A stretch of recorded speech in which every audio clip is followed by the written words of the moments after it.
নমস্কার, আমি গোবিন্দ চক্রবর্তী। আমি আমার ফিজিক্স অলরাউন্ডার ইউটিউব চ্যানেলে আমার সকল প্রিয় ছাত্রছাত্রীদের স্বাগত জানাই। আজকে আমি যে ভিডিও নিয়ে যে এপিসোড নিয়ে তোমাদের সামনে হাজির হচ্ছি সেটা থাকবে প্রোডাক্ট অফ টু ভেক্টরস, অর্থাৎ দুটো ভেক্টরের গুণফল। আমরা জানি দুটো ভেক্টরকে দুভাবে গুণ করা যায়। একটা হচ্ছে স্কেলারলি, মানে স্কেলার প্রোডাক্ট বা ডট প্রোডাক্ট, আর একটা হচ্ছে ভেক্টোরিয়ালি, তার মানে ভেক্টর প্রোডাক্ট বা ক্রস প্রোডাক্ট। দুটোকেই যদি একসাথে একটা ভিডিওতে বলতে চাই, ভিডিওটা অনেকটা লম্বা হয়ে যাবে, তাইতে আমি এই দুটোকে আলাদা আলাদা করে দুটো এপিসোডে ভাগ করে দিচ্ছি। আজকে আমরা দেখতে থাকব দুটো ভেক্টরের ডট বা স্কেলার প্রোডাক্ট কিভাবে করতে হয়। তোমরা দেখতে থাকো। ভেক্টরের ডট প্রোডাক্ট বা স্কেলার প্রোডাক্ট নিয়ে আলোচনা করছি। তোমাদের দুটো ভেক্টর এ আর বি, তার ছবি আমি দিয়ে রেখেছি। এ একটা ভেক্টর, বি একটা ভেক্টর, তাদের মধ্যেকার কোণ থিটা। দুটো ভেক্টরকে এর আগেই বললাম আমরা যে দুভাবে গুণ করা যায়। তো এক নাম্বার হচ্ছে ডট প্রোডাক্ট,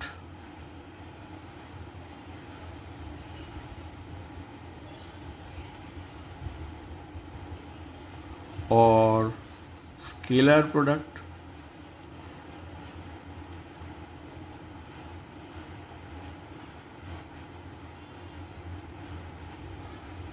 और दो नम्बर होच्छे क्रॉस प्रोडक्ट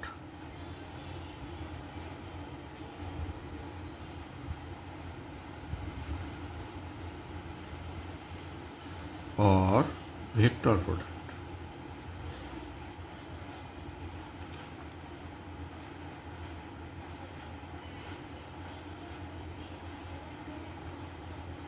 আমরা আজকের এই এপিসোডে এই ডট প্রোডাক্ট নিয়েই আলোচনা করব। তো দেখো, আমরা সেই আলোচনা শুরু করি। Dot product of two vectors.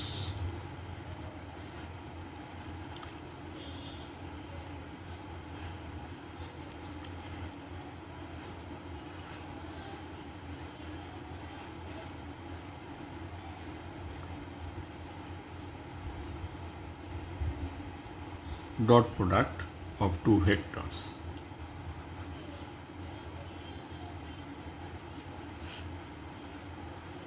ভেক্টরের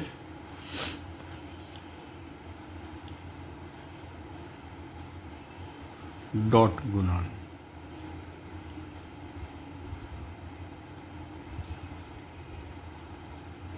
দুটো ভেক্টরের ডট গুণন। ধরা যাক আমার হাতে দুটো ভেক্টর আছে। ধরা যাক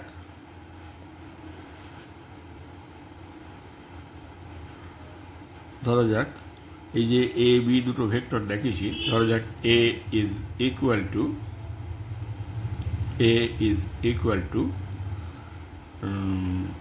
x1 i cap plus y1 j cap plus z1 k cap এবং vector B is equal to x2 i cap plus y2 j cap plus z2 k cap। ঠিক আছে, এখন এই ভেক্টর দুটোর মধ্যে কোণ থিটা। তো ডট গুণন যদি লিখি, ডট গুণনকে আমরা লিখে দেখাই এভাবে যে A dot B is equal two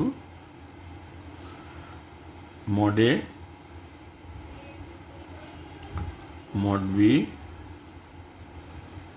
cos theta, যেখানে থিটা ভেক্টর দুটোর মধ্যে অ্যাঙ্গেল। এখন মড এ আমরা বের করতে জানি, মড বি আমরা বের করতে জানি। ভেক্টর দুটোর মধ্যে কোণ যদি আমাদের জানা থাকে তাহলে আমরা সেই কোণটাকে নিয়ে এ ডট বিটা বের করে ফেলতে পারি, বা ভেক্টর দুটোর মধ্যে কোণ যদি আমাদের অজানা থাকে, ধরো থিটা আমাদের অজানা থাকে, তাহলে cos theta is equal to A dot B by mod A mod B. পরীক্ষার জন্য খুবই দরকারি। দুটো ভেক্টর সাধারণত দেওয়া থাকে, তাদের মধ্যে কোণ বের করতে বলা থাকে, সে এমসিকিউ প্রশ্নেই হোক আর ইলাবোরেট প্রশ্নেই হোক, সেরকম থাকে। তাহলে যদি কোণ বের করতে হয় A dot B by mod of A into B. প্রসঙ্গত বলে রাখি, দুটো ভেক্টরের ডট প্রোডাক্ট করলে কিন্তু গুণফলটা হয় সম্পূর্ণ একটা স্কেলার রাশি। তো সেই কথা আমি পরে আসছি। এখন এই এ ডট বিটাকে ঠিক কীভাবে বের করা যায় সেটা আমরা দেখি। দেখো, আমরা এ ডট বি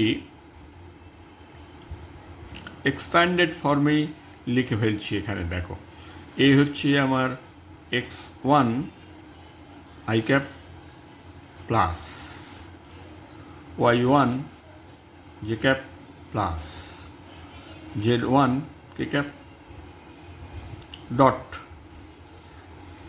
দেখো, এই ডট তো ডটই দিতে হবে, এখানে কিন্তু অন্যভাবে অন্য কোনো চিহ্ন ব্যবহার করলে চলবে না। তাহলে এ ডট বি, বি হচ্ছে x2 i cap plus y2 j cap plus z2 k cap হলো। এই এবার এটাকে যদি আমরা গুণটা করতে থাকি তাহলে কি পাবো? দেখো, x1 এটা দিয়ে আগে এগুলোকে গুণ করছি, x1 i ক্যাপ দিয়ে এগুলোকে গুণ করছি, তাহলে গুণ করলে আসছে কি x1 x2। এই x1 x2 তো স্কেলার কোয়ান্টিটি, তার সঙ্গে যে ভেক্টর আছে সেটা তো i j k, এইগুলোই তো ভেক্টর আছে। আবারও মনে করে দিই, i j k হচ্ছে যথাক্রমে x y এবং z অক্ষের দিককার ইউনিট ভেক্টর, একক ভেক্টর। ঠিক আছে? তাহলে x1 x2 i cap dot i cap plus x1 y2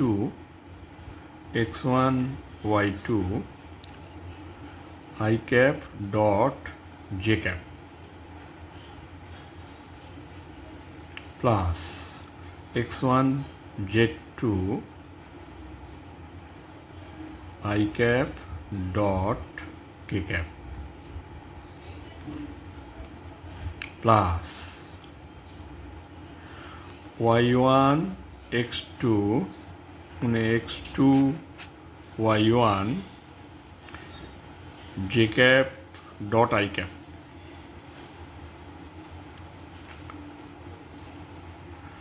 plus y1 y2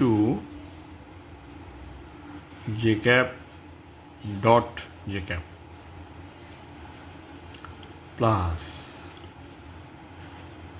y1 z2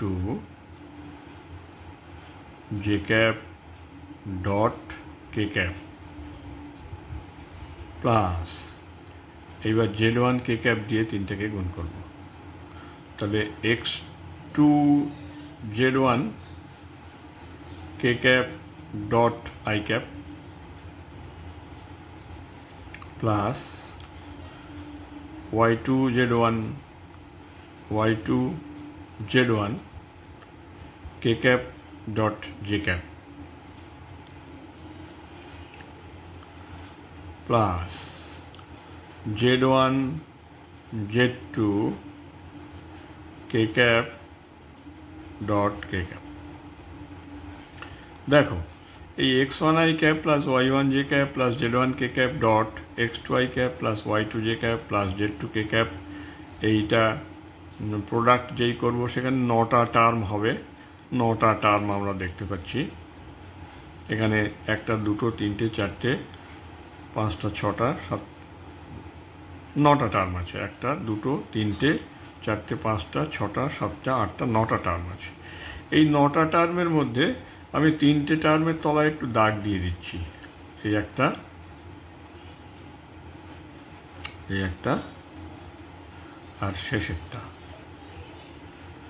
কারণ এবার আমাদের একটু দেখতে হবে যে I dot I, J dot J, K dot K এগুলো কি হয়, আর I dot J, I dot K, J dot I, J dot K, K dot I, K dot J এগুলোই বা কী হয়।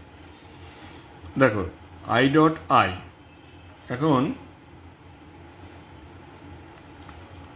আমরা জানি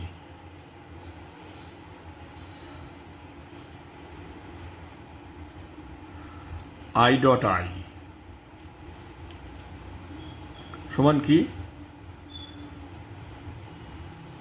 আই এর মড আবার আরেকবার আই এর মড আর তার মধ্যে কোণ কজ 0 ডিগ্রি, দুটো আই ক্যাপের মধ্যে কোণ 0 ডিগ্রি, তাহলে সেখানে হয় আই স্কোয়ার হয়, মানে 1 হয়। Similarly অনুরূপে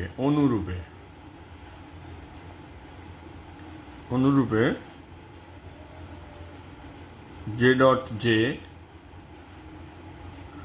equal to K dot K equal to 1 এবং I dot J equal to J dot K equal to I dot K equal to J dot I equal to K dot J equal to K dot I equal to 0। তার কারণ I dot J মানে I আর জের মধ্যে কোণ হচ্ছে 90 degree, cause 90, এটা তোমরা সবাই জানো। তো সেই হিসাবে সেই একই গ্রাউন্ডে জে ডট কেও তাই হবে, আই ডট কেও তাই হবে, জে ডট আইও তাই হবে, কে ডট জে তাই, কে ডট আইও তাই হবে। তার মানে আমাদের যে 9টা টার্ম ছিল তার মধ্যে যে 3টের তলায় দেখো দাগ দিয়ে রেখেছি, সেই দুটো হচ্ছে x1 x2 I cap dot I cap, আর একটা হচ্ছে y1 y2 J dot J dot J cap dot J cap, আর একটা হচ্ছে z1 z2 K cap dot K cap. বাদবাকি যেগুলো আছে সেই টার্মগুলো সব 0, মানে 6টা টার্ম 0, 3টে টার্ম ভ্যালিড। অতএব এ ডট বি কী আসছে, আমরা এখন যদি তার এক্সপ্যান্ডেড ফর্মে লিখে দেখি, এ ডট বিটা আসছে x1 x2, I dot I কিন্তু 1 লিখে দিয়েছি আগে, plus y1 y2 plus z1 z2। দেখো এটা পিওর স্কেলার রাশি, স্কেলার কোয়ান্টিটি, স্কেলার রাশি। তাহলে এইভাবে আমরা দুটো ভেক্টরের ডট প্রোডাক্ট কীভাবে বের করে সেটা আমরা দেখে নিলাম। আবার যদি কস থিটা বের করতে হয়, ভেক্টর দুটোর মধ্যে কোণ বের করতে হয়, A dot B equal to, একটু আগে উপরেই আমরা বললাম এ বি কস থিটা, অতএব cos theta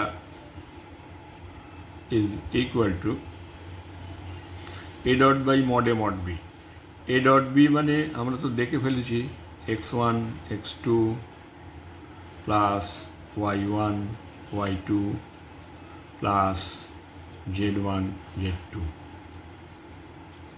by mod A mod B, সেটাও তো আমরা জানি কীভাবে মড বের করতে হয়। Mod x1 square plus y1 square plus z1 square x2 square plus y2 square plus z2 square. এই তাহলে এইটা হচ্ছে এই এ ডট বি ভেক্টরটাকে এভাবে ডট প্রোডাক্ট করলাম, আর তাদের মধ্যে কোণ বের করার সময় এটা করলাম। আমি নিউমেরিক্যালস দিয়ে জিনিসটাকে দেখিয়ে দেবো এরপরে। আর এই এ ডট বি মানে দুটো ভেক্টরের ডট প্রোডাক্ট করলে সেটা একটা পিওর স্কেলার রাশি হয়, তার সঙ্গে দিকের কোনো সম্পর্ক নেই। উদাহরণ হিসাবে বলি, একটা এক্সাম্পল তোমাদের তুলে ধরি। অনেক এক্সাম্পল আছে, এখানে একটা উদাহরণ বলি যে কৃতকার্য work done W, this is equal to, আমরা জানি বল গুণ সরণ। আসলে এই গুণটা হচ্ছে dot product, F dot S, this is equal to F S cos theta,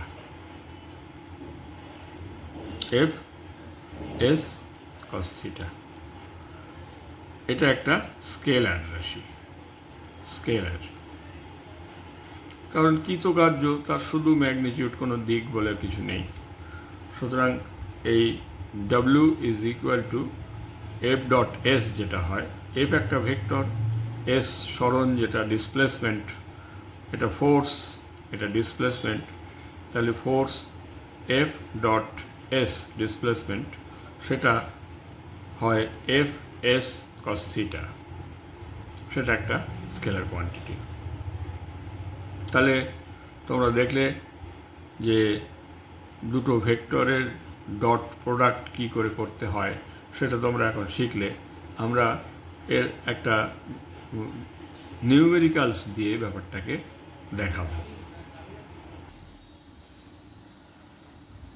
দেখো, আমরা ডট প্রোডাক্টের একটা গাণিতিক প্রশ্নের সমাধান করে দেখাই।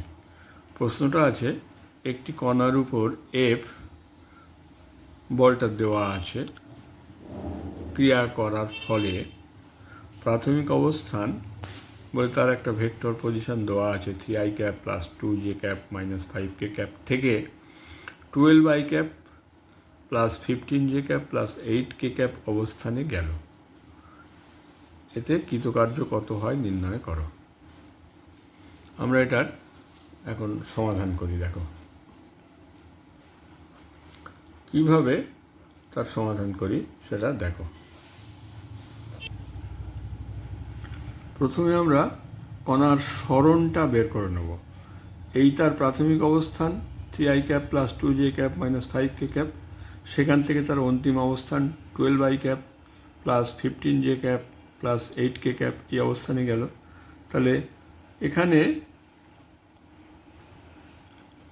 কণার সরণ, ডিসপ্লেসমেন্ট অফ দ্য পার্টিকল, কণার সরণ, সেটাকে যদি এস বলি, সেই S is equal to what, R2 minus R1, যেখানে R2 হচ্ছে এই দ্বিতীয়টা, R1 হচ্ছে প্রথমটা। This is equal to what, দেখো 12i cap plus 15j cap plus 8k cap minus 3i cap plus 2j cap minus 5k cap.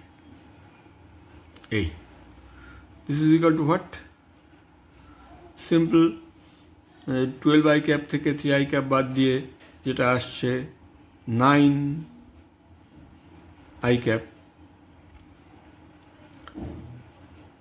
Plus 15 থেকে 2 বাদ দিয়ে 13 j ক্যাপ প্লাস 8 আর 5 13 k ক্যাপ। এই হলো আমার কণার সরণ ভেক্টরটা হলো এইটা। অতএব কৃতকার্য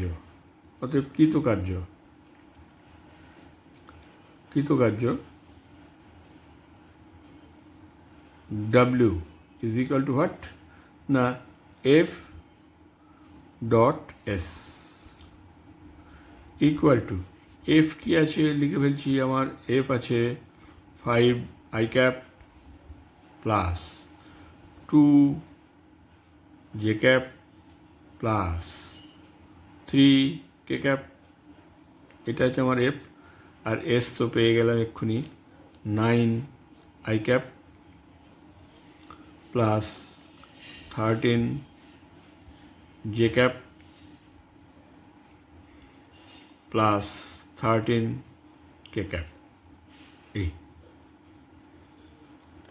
এটা ডট করলে কি হবে? আমরা উপরে দেখে রেখেছি শুধু i j k টার্মগুলো থাকবে, বাদবাকি i dot j dot k dot i এবং তার উল্টোগুলো সব জিরো হয়ে যাবে। তার কারণ i dot i j dot j k dot k এদের মধ্যে কোণ 0 ডিগ্রি, সুতরাং cos 0 1, সেই জন্য ওইগুলো থাকবে। আর i j ও i dot j dot k ইত্যাদি ওইগুলোর মধ্যে কোণ 90 ডিগ্রি, সেই জন্যে ওটা cos 90 হয়ে বাদ হয়ে যাবে। তাহলে এটা গুণ করলে কি দাঁড়ায়? এই i ডট i মানে 5 9 45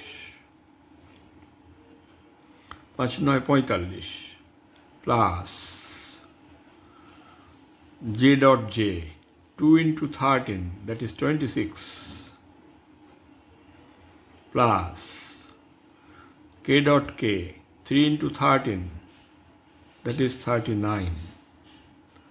তার মানে দাঁড়াচ্ছে এটা plus 26 plus 39 equal to what? Equal to 110 joule. Joule এই জন্য বলছি, আমরা সরণটাকে যদি মিটারে নিই, বলটা নিউটনে আছে, তাহলে নিউটন মিটার মানে জুল। তাহলে কৃতকার্য বের করার আমাদের প্রশ্নে দেওয়া ছিল কৃতকার্য বের করা, সেই কৃতকার্য হচ্ছে 110 জুল। এটাই হচ্ছে আমাদের আনসার। স্বভাবতই এর সঙ্গে কোনো দিক টিকের প্রশ্নই নেই, তাহলে এটা ডট প্রোডাক্টের একটা এক্সাম্পল, নিউমেরিক্যাল এক্সাম্পল বলতে পারো। তাহলে এরকম একটা প্রশ্ন কিন্তু পরীক্ষার জন্য ফ্রিকোয়েন্টলি আস্কড একটা কোয়েশ্চেন খুব থাকে এটা পরীক্ষায়, এরকম ধরনের প্রশ্ন। আশা করি তোমরা সবাই এটা বুঝে গেছো। আচ্ছা ছাত্রছাত্রীরা, এতক্ষণ যে ভিডিওটা দেখলে তোমরা, সেই ভিডিওটা যদি তোমাদের একটু ভালো লেগে থাকে তাহলে তোমরা ভিডিওটাকে লাইক, শেয়ার, কমেন্ট করো বা আমার চ্যানেলকে সাবস্ক্রাইব করো। সাবস্ক্রাইব করার সময় পাশের বেল আইকনটা প্রেস করতে ভুলো না, তাতে করে আমি যখনই নতুন কোনো ভিডিও দেবো তখনই সেটা তোমাদের কাছে আগে পৌঁছে যাবে। তোমাদের যদি কোনো রকম কোয়ারিজ থাকে, কোনো রকম কিছু নতুন কিছু পড়বার দরকার থাকে, তখন তোমরা আমার হোয়াটসঅ্যাপ নম্বরে আমার সঙ্গে যোগাযোগ করতে পারো। তোমরা আমার ফিজিক্স অলরাউন্ডার ইউটিউব চ্যানেলটাকে সাবস্ক্রাইব করো। আজ তবে এই পর্যন্ত থাক, আজকের মতো বিদায় নিচ্ছি। আমি তোমাদের ফিজিক্স স্যার গোবিন্দ চক্রবর্তী। নমস্কার।